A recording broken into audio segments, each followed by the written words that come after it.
Hello and greetings to anyone who might be watching out there on this marvelous thing called the internet. So, it's Paul here, and I was looking at some Blender tutorials and saw different ways of making propellers, but I thought of yet another way, so I'm going to do yet another tutorial on how to do this.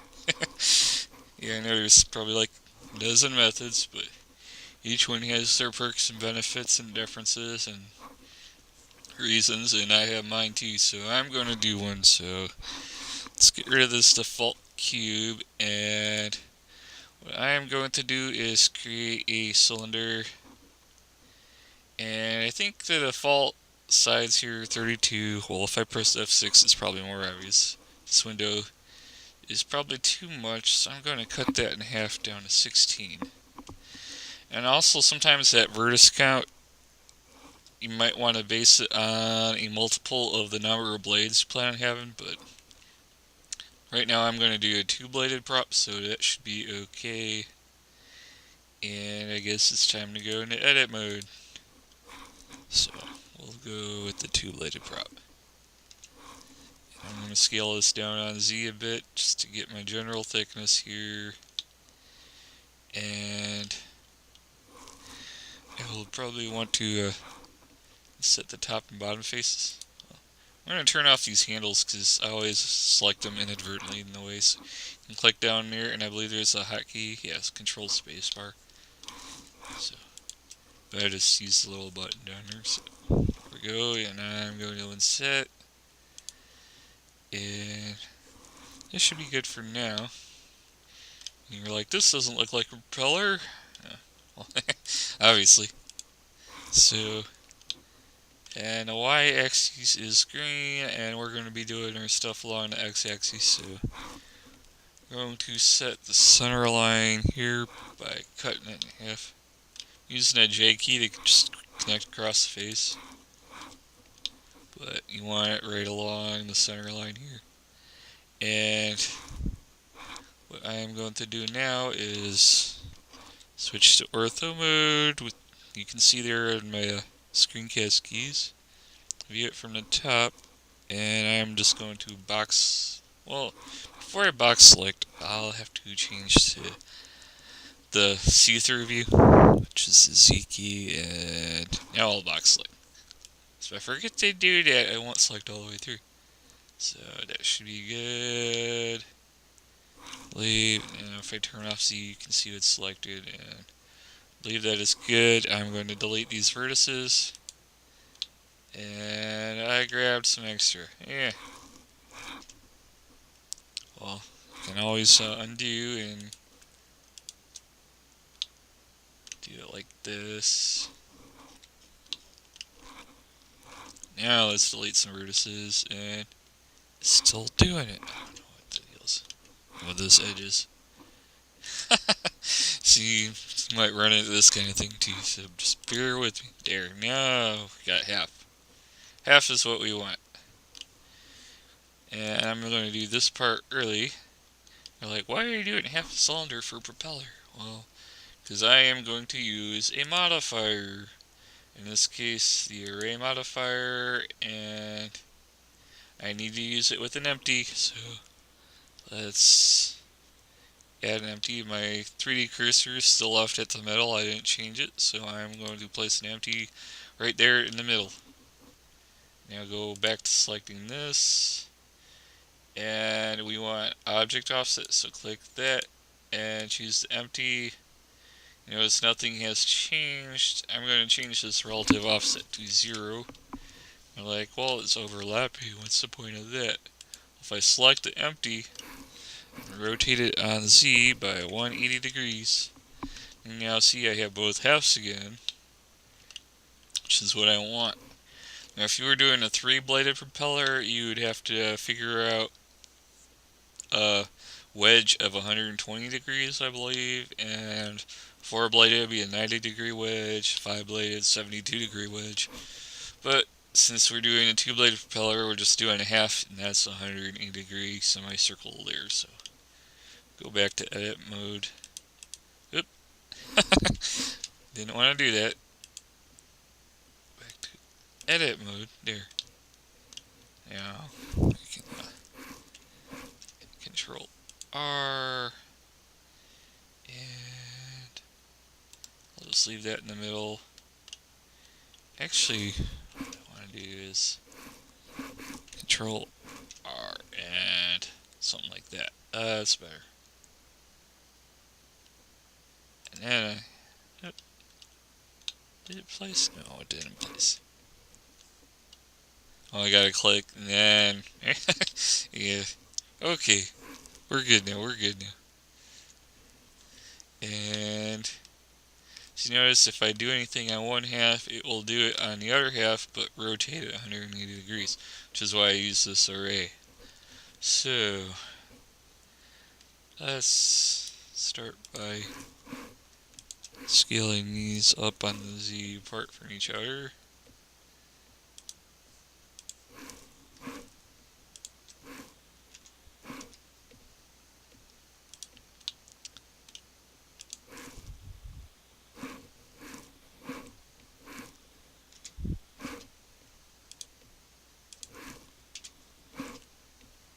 We're moving them just on the Z-axis. And I'm going to take these 8 faces here to start defining a blade. So 1, 2, 3, 4, 5, 6, 7, 8. And that will define the root of the blade, so I'll just extrude it out. As you can see, it's happening on the other side. And now I will flatten this. It's simply done by scaling X on 0. So there we go, flatten that out.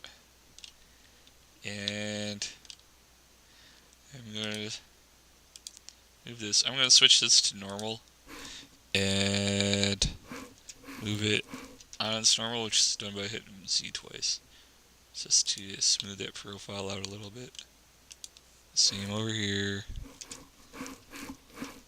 Hit Z twice to get the normal, because you got to have the normal selected there. And now that that is done, I know you're like, Paul, what are you doing? What I'm going to do is switch back to ortho and go to the side profile view. And you know what, before I do that, so I don't inadvertently select anything I don't want to select, I am going to get it from this view, Z box, grab all that stuff there, and I'm going to hide it. Alright, I believe that is it. And hit that view. And that's good enough. And what I'm going to do is start to define a profile, which is like an airfoil, I guess is what you'd call it.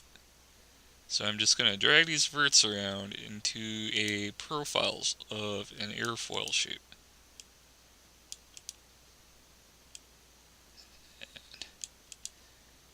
So it'll be something like a wing shape, like an airplane wing.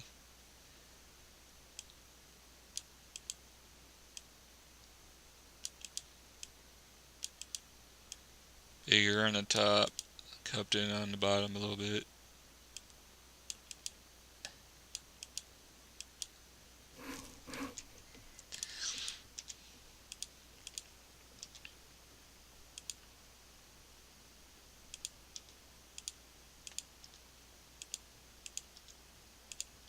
Use a method to my madness here. So we have this airfoil kind of shape. And it's going to be kind of thick, because this is right at the propeller root, so that's okay. And I'm going to go back to this view. I'm just going to select all of it. And I'm going to rotate it, give it a bit of a pitch angle. And this will be pretty much the pitch right at the root of the propeller. So now if I go back to, I'll hit Alt-H to unhide, and you can kind of see what's going on. Switch back to perspective. So we have the start of our propeller. This funky angle, but it's okay. Don't worry about it. And now I'm just going to select all these faces here. Right there. And I'm going to extrude them out.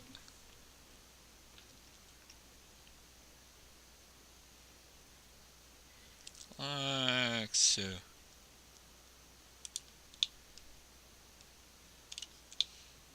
So you're like, Paul, that's not a propeller yet. It looks odd as hell. So, yeah, I know. Bear with me, man. So, what we do now is we loop cut, but we do a multiple loop cut like this. And the amount you pick really depends on how big you're making it. Try to split it up evenly, something like that. And then you just want to leave it centered like that so they're evenly spaced. So, what we do now is we want to hide this center portion again.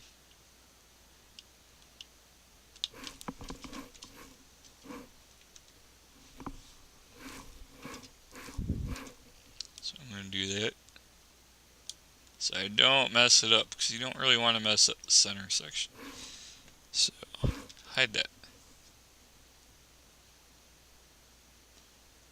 And I probably want to get those vertices too, so hide them too. Alright, now we're good. So, turn off the see-through view. And I have something like this. I could probably go back to perspective. It should be fine now. And go to edge mode. And what we want is our proportional editing. So we turn on connect. It should be fine. And now we got to pick out a kind of profile. Root, linear, or a smooth, and I guess sphere work pretty good for this. You can try the other ones, but I think these are the good ones, so do something like root. And I'm going to get that one and scale it on the y-axis. And you scroll out with the mouse wheel to make this bigger. And I want to try one more over. Yeah, there. And it's a trial and error process, and you just kind of switch the Y. I don't want the.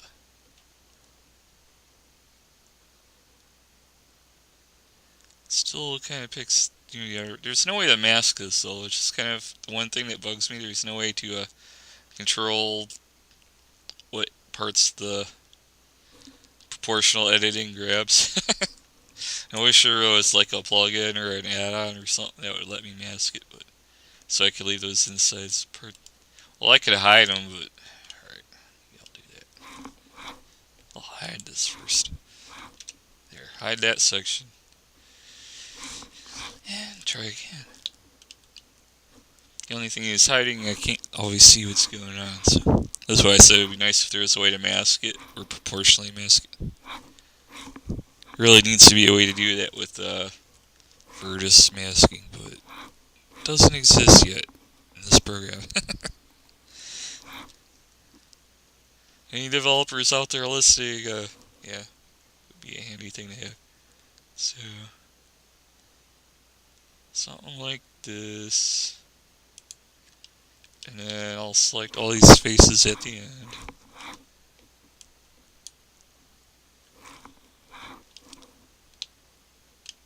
There. Oops. I don't want that. Here, I forgot to deselect first. There. Select all those faces at the end. And I'm going to scale them down a bit.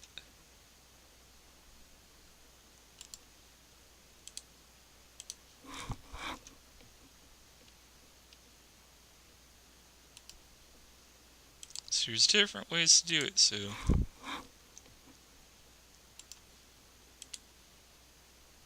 Square. Let's try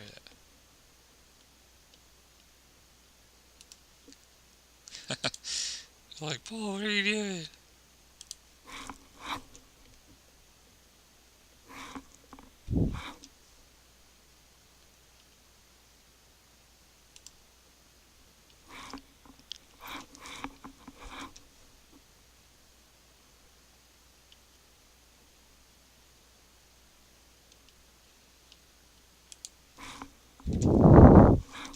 You just kind of proportionally edit it stuff, you know? So...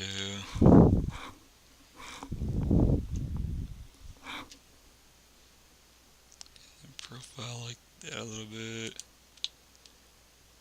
So far, looks alright, kinda, sorta.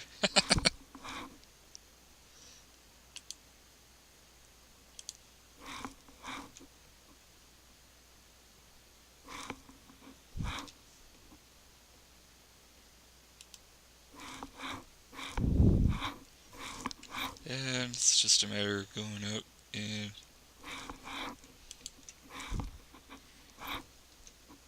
yeah, it's tweaking and adjusting pretty much. This stage.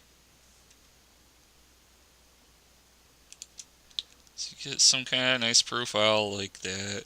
And you may also want to do it without proportioning editing until you can disable it and fine tune.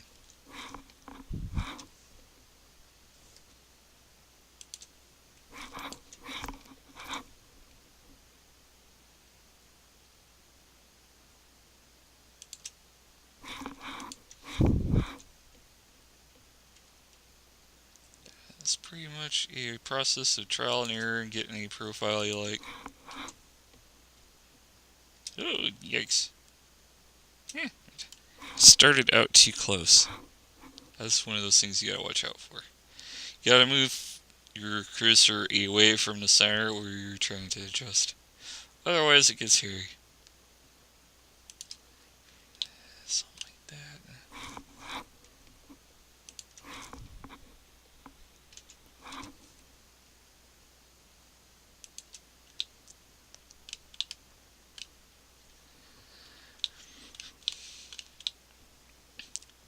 And I have that.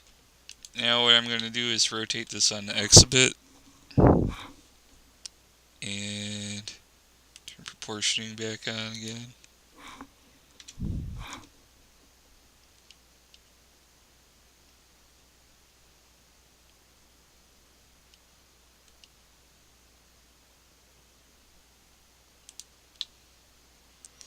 But the tip is actually a part where you want it to be and now with Shift G, it's like similar. Tip, you want the rotation to be a lot less because it is moving faster. It doesn't need that angle of attack, so you can actually turn the tip at a lower angle than the root of the propeller blade. Just trusting on it. I'm sure there's a formula for it, but I don't know it, so don't ask me that kind of question.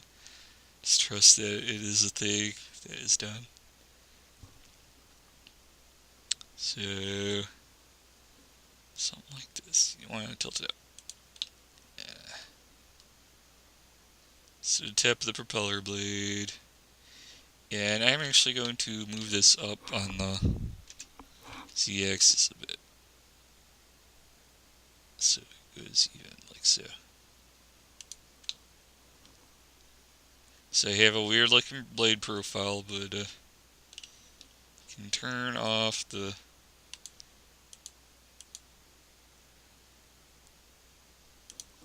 thing here, and I'm just going to scale this small, make it a small tip, and I'm actually going to move this in a little bit.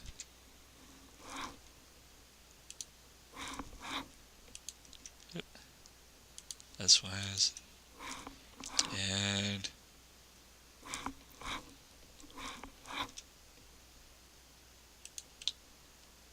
there. So Now I hit Alt H to unhide everything, and it's just a matter of tweaking this in a little bit.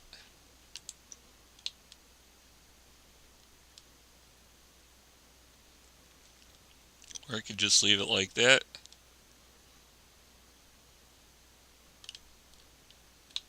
Actually, that's not too bad. Well, I can make the center hub a little bit larger, but yeah, I could do that. Since I got my center point there, I am going to switch this to 3D cursor and 3D view here. Box select all this. Just that. And so I'm scaling in the cursor and it's still in the center. Make that a little bit larger. And it's a trial and everything.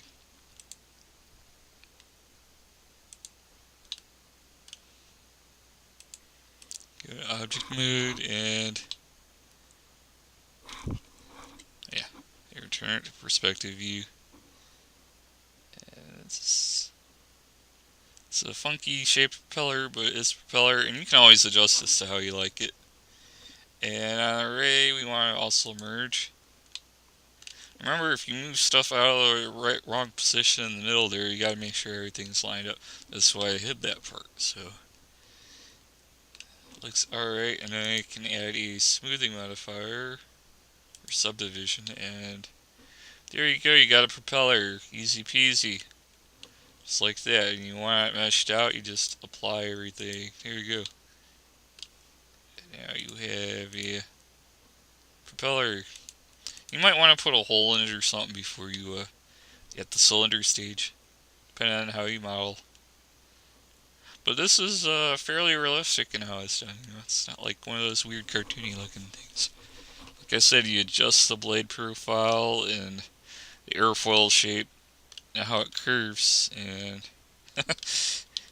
you can 3D print the sucker if you want, but that depends on the plastics. They might break and fly apart and get them spinning, and you have to rebalance it because you're never sure the density is that consistent, so you know it's supposed to be even. Yeah, that's how you mesh out a propeller this way, and you get an airfoil on the blades. You can adjust the profile all the way along. Like I said, 3-bladed, you just change the angles for your modifier and whatnot. So that is that. Have fun. Keep modeling.